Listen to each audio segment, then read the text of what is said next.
Good morning po, Hello po. good evening po, ma'am. Sorry. Good evening po, ma'am. Hello po. Taga saan po kayo, sir? Po, Taga saan po kayo? taga Subic, Sambales po. Ah, ilang taon na po ba? Ilang taon na po kayo? Ano na po ako, ma'am? 55. Hmm. Ano pong work nyo? 5'5"? Private security po. Okay po. Kayo po, tanong sa akin. Kayo po, ma'am, taga saan, ma'am? Tagig po ako. Ah, ngayon, nandiyan ka sa Taguig. Opo. Dito po Sa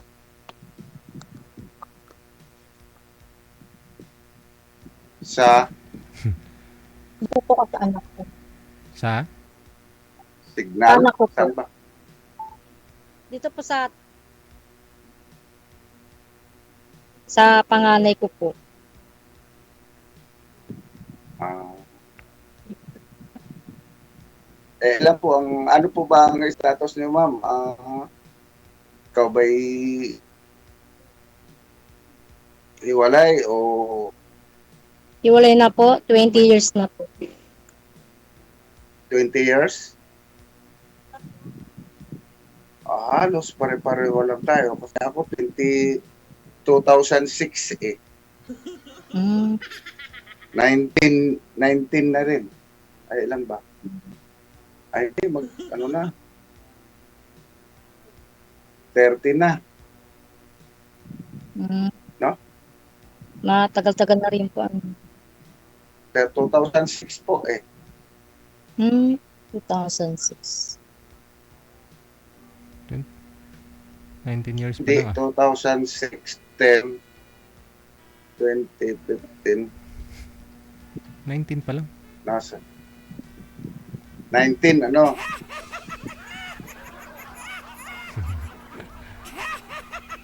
...19 pa lang. Ilan po ang anak niyo, ma'am? Dalawa po. Dalawang babae. Taga saan po kayong province niyo? Samar po.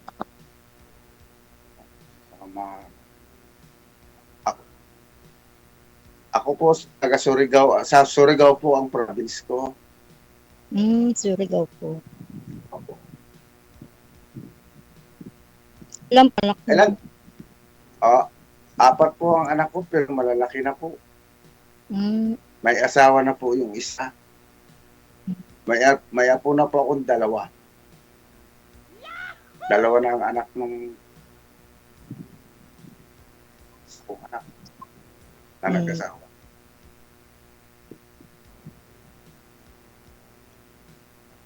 Bata pa po nag-asawa yun. 22. Ay, 22.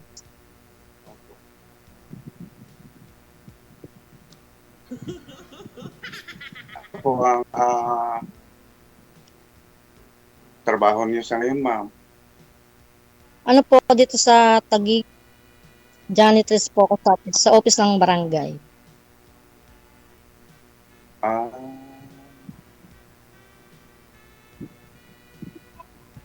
Buti naman eh, ano pala, medyo ano ka pala diyan sa barangay dahil sa dami ng ano diyan. Pakisagad po ng ulo ninyo. Dami ng mas kilala, ikaw ang nakapasok din. Marami naman po kami. Na magkamag-anak diyan? Hindi po. Solo ko lang po dito.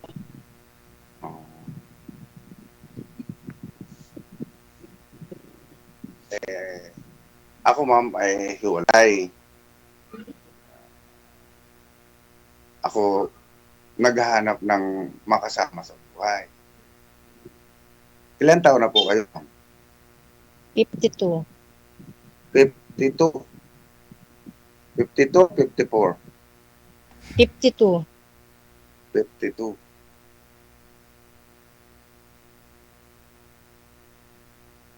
Ah, magtanong pa po kayo sa akin dahil ako dito ako sa taga-Subic ako. At taga Surigao po kayo. Opo.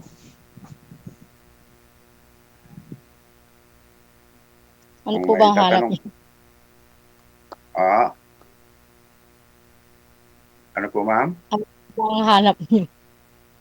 Ang hanap ko po yung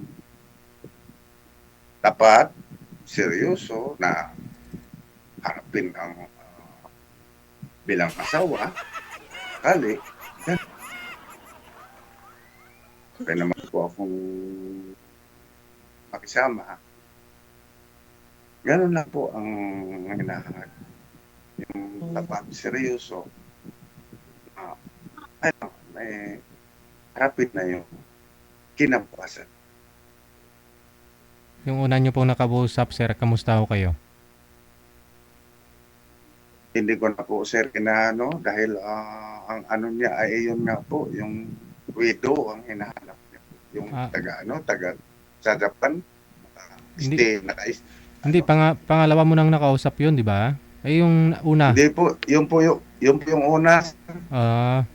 Yung pangalawa, Yung pangalawa naman, taga Cavite.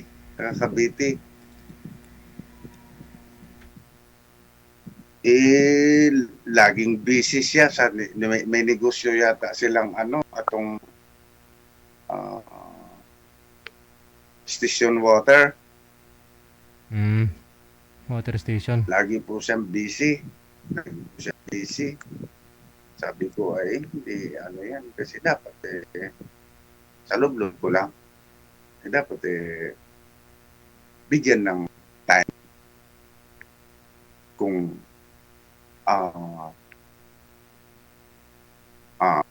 seryoso.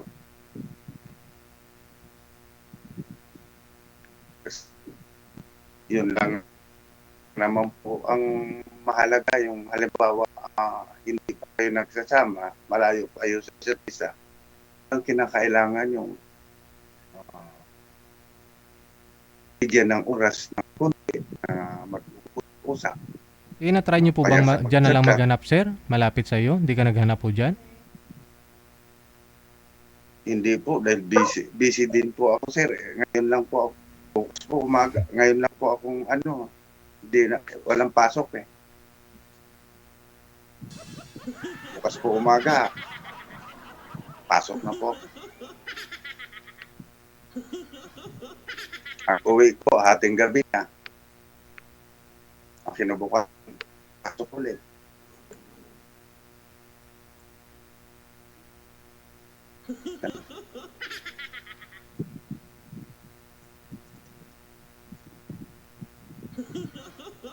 Kayo, ma'am, may tanong po ba kayo? Wala na.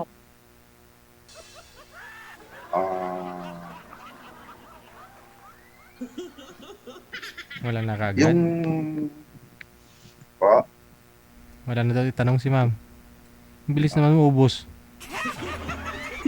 ano ba ang gusto mo sa lalaki, ma'am?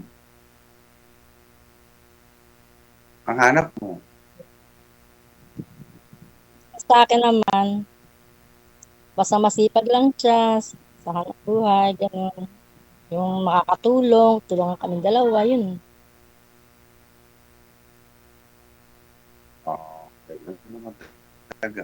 Kailangan naman talaga magtulungan.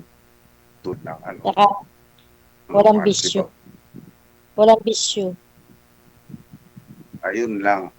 Yun lang, kaya nagyuyusi po. Ako po, ayoko ng palimlim. Nagyuyusi po ako. Yun lang po ang pinaka-bisyo ko po. Umiinom ako, pero bihira. Yung pag may okasyon lang. Pag wala. Kasi Nakakasira sa trabaho yan kung saan kapag napasobra. Dahil hindi ka makapasok kinabukasan. Pinahihirapan mo lang sarili mo. Yun nga. Ganun. May inom ako, pero bihira. Pagka may okasyon. Tulad ng mga birthday, ganyan. Inimbita ka. Yeah. Lalo na sa kapitbahay lang, sa una-unahan pa ng kailangan mo naman makisama din. Kailangan mo pagyan. Ganun po.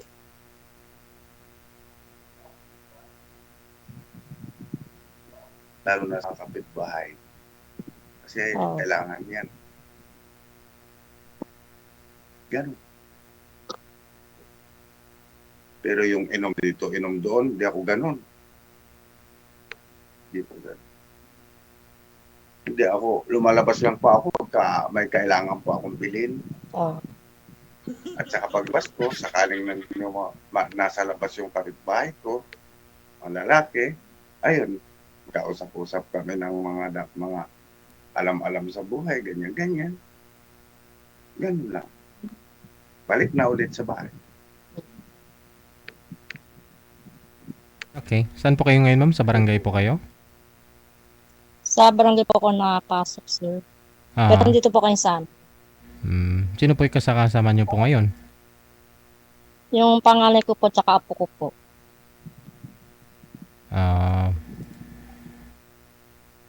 Ako po, ma'am, wala po akong kasama.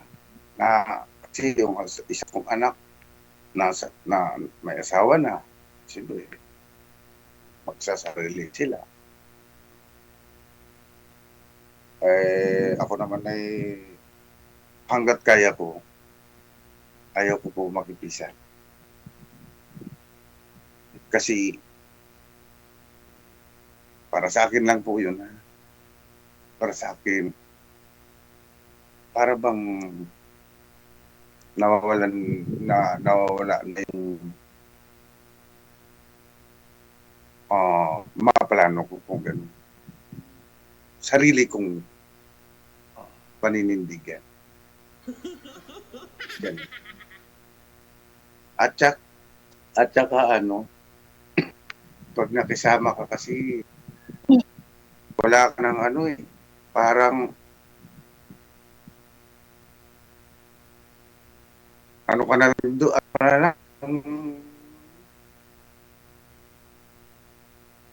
basta ganun ako. Ano po? Hindi ko wala kasama.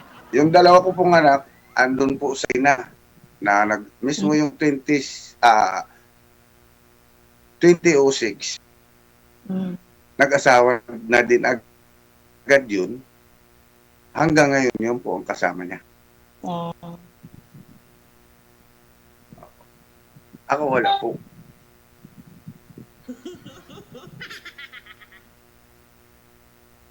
Kung may apo na rin ako, 4 na apo ko. Sa isang anak mo lang yun o sa dalawa? Sa panganay ko isa, sa bunso ko 3. Ilan naman po ang mga edad ng mga anak? Yung panganay ko magta-13 na. Yung bunso, isang taon lang agwat nila, 28. Ano naman po ang status ng asawa, anong dati mong kinakasama or asawa, asan pa siya ngayon? Ano siya? Ayoko na lang pag-usapan. May pamilya na ba ulit? O ano po? Meron na po. Meron na po siyang pamilya. May pamilya na. Ikaw, ma'am, hindi ka pa nagka-boyfriend? Nagka-boyfriend po, sir, pero niloko lang po ako.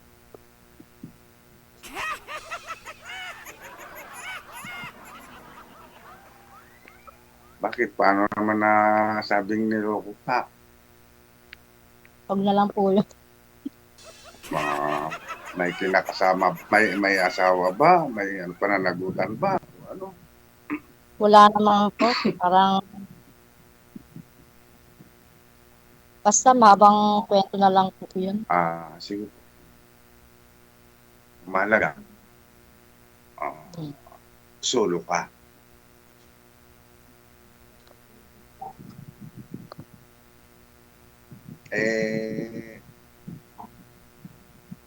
Sa akin, ako, kung pwede, magtawag na lang tayo. Tatawagan lang kita kasi nakaano naman tayo sa kay Sir DZ. Nakakonik naman tayo. Pwede naman magpuntahan tayo. Pwede naman Private ba? At doon ko na tatanungin sa'yo yung pangalan mo, yung mga ano-ano kasi kung minsan kasi po, bawal dito, may mga bawal. Kaya, gano'n na lang po. Ngayon, ano ba, willing ka ba? Okay po sa'yo. Para sa ikaw, okay naman para sa akin. Ano ba sa pagay mo? willing po kayo sa akin. Ha? Willing po kayo sa akin. Oo, okay naman po. Contact na lang po tayo. Sige po. Kasi ako, nagsusulo talaga ako. Kaya,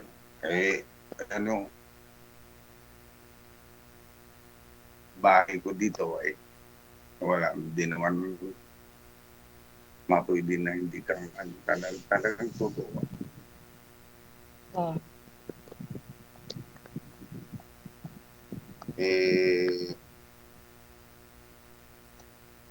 Pwede ba matanong? Ano ba apelido mo, ma'am? Bawal. Ba yun? Ay, bawal. Sorry po.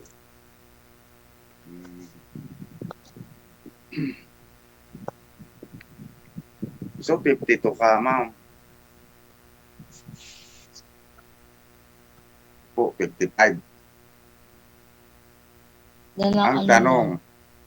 Ang tanong, okay ba ako sa'yo? Di ba, paano masabihin mo nga, no? Ayun naman, kasi yung dalawa ko naging kausap dito kasi Sir DZ, wala paano magkakaano? Ang gusto niya yung widow. Wala. Tapos na agad dun. Yun naman isa, laging busy. Hindi pa nga kami nagkanda usap-usap na talagang dapat pag-usapan. Puro busy.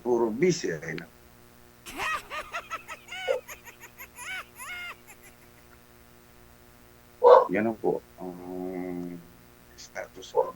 Pangatlo na po akong sali ngayon. Pangatlo na kayo. Ako ngayon palang first time ko palang.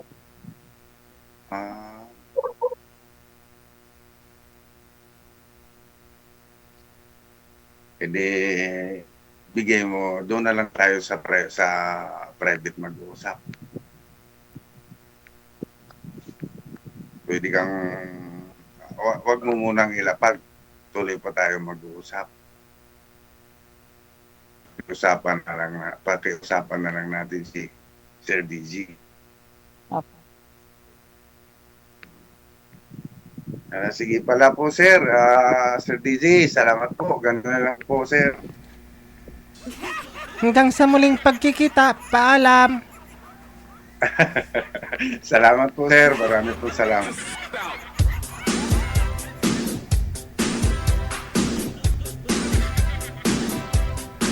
Yung rason na na busy ako, wala akong time, busy sa trabaho.